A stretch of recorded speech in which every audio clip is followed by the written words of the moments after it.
Valsad rural પોલીસની ટીમે એક છેતરપિંડીનો આરોપી પકડેલા છે તેના વિશે વલસાડ રૂરલ પોલીસ સ્ટેશનમાં તાજેતરમાં એક ગુનો દાખલ કરવામાં આવ્યો હતો, જેની અંદર જે ફરિયાદી બહેન છે એમના ઘરે ઉજાલા કંપનીમાંથી અમે આવીએ છીએ અને આપને ત્યાં જે પિત્તળ અને તાંબાના જે વાસણો છે એને ચમકાવી આપીશું અને વાતોવાતમાં એમને બોળવીને આપના સોનાના દાગીના પણ જો તમે આપશો તો અમે ચમકાવી આપીશું, અમે ઉજાલા કંપનીમાંથી આવે છે એના આધારે આરોપીઓ ત્યાં આવેલા હતા અને જે બાઇક પર આવેલા આરોપીઓએ વાતોવાતમાં ભોળવીને એ બહેન પાસેથી એક સોનાની ચેન અને એક સોનાની બુટ્ટી એમ બે મળીને કુલ 40,000 રૂપિયાના સોનાના દાગીના લઈને લોકો ફરાર થઈ ગયેલા હતા. અને એ આરોપીઓ જે છે એમને વલસાડ રૂરલ પોલીસ સ્ટેશન દ્વારા આ બે જે બાઇક પર આવેલા આરોપી અને સાથે એમના સાગરીતો એમ કુલ 4 આરોપીને પકડી પાડવામાં વલસાડ રૂરલ પોલીસને સફળતા મળી છે. આરોપી સુધી પોલીસ પહોંચી ગઈ. જે ફરિયાદી જે છે એમના રહેણાંકની આસપાસના તમામ સીસીટીવી ફૂટેજ ચેક કરવામાં આવ્યા હતા. એ ઉપરાંત આસપાસ જે અલગ અલગ સિક્યુરિટી ગાર્ડને છે એમના નિવેદનો લેવામાં આવ્યા હતા.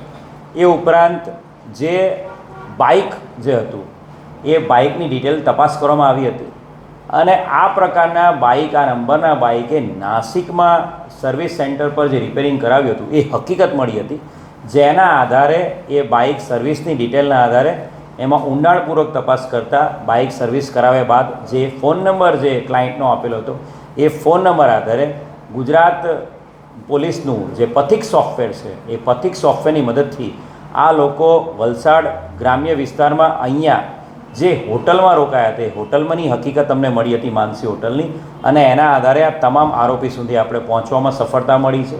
કુલ 4 આરોપી આ ગુનાના કામે પકડાયેલા છે. મોહમ્મદ પરવેઝ આલમ, વિનોદ ભગત, સંજય નંદીપ્રસાદ શાહ, મોહમ્મદ ઇમ્તિયાઝ ગ્યાસુદ્દીન જલાલુદ્દીન શેખ, ટોટલ 4 આરોપીઓને પકડવામાં સફળતા મળી છે.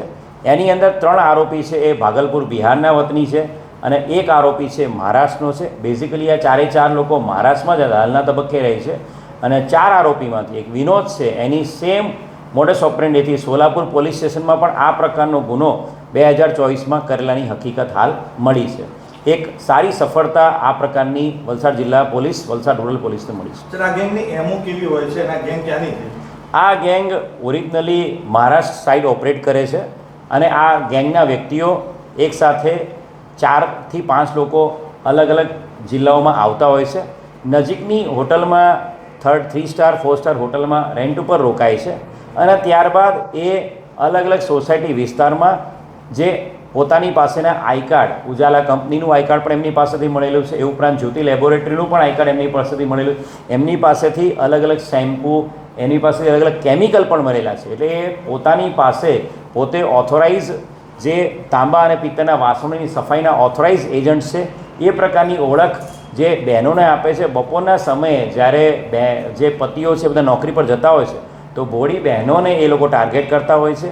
એ તાંબા પિત્તળના વાસણ રિપેરિંગ અને સફાઈ કરવાના બહાને એ બહેનોને ભોળવે છે અને ત્યારબાદ આ જ પ્રકારની સફાઈ, તાંબા પિત્તળના વાસણની સફાઈ જેમ કરી આપી છે એમ સોના ચાંદીના દાગીના પણ એમણે સફાઈ કરી આપશે અને ચમકાવી આપશે એવો વિશ્વાસ કેળવીને એ પછી એ લોકો ભોળવીને એ જે સોના ચાંદીના દાગીના છે એ લઈને ત્યાંથી ફરાર થઈ જાય છે. આ જે આઈ કાર્ડ મળેલા છે તે ઓરિજિનલ છે કે ડુપ્લિકેટ? હાલ જે એમની પાસેથી જે વસ્તુઓ મળી છે એમાં જે ક્લિનિક પ્લસ શેમ્પૂ, એ ઉપરાંત એક સ્પેશિયલ કેમિકલ જે તાંબા પિત્તળના વાસણો સાફ કરવા માટેનું હોય છે, એ ઉપરાંત ઉજાલા કંપનીના કાર્ડ, એ ઉપરાંત જ્યોતિ લેબોરેટરીના કાર્ડ મળેલા છે.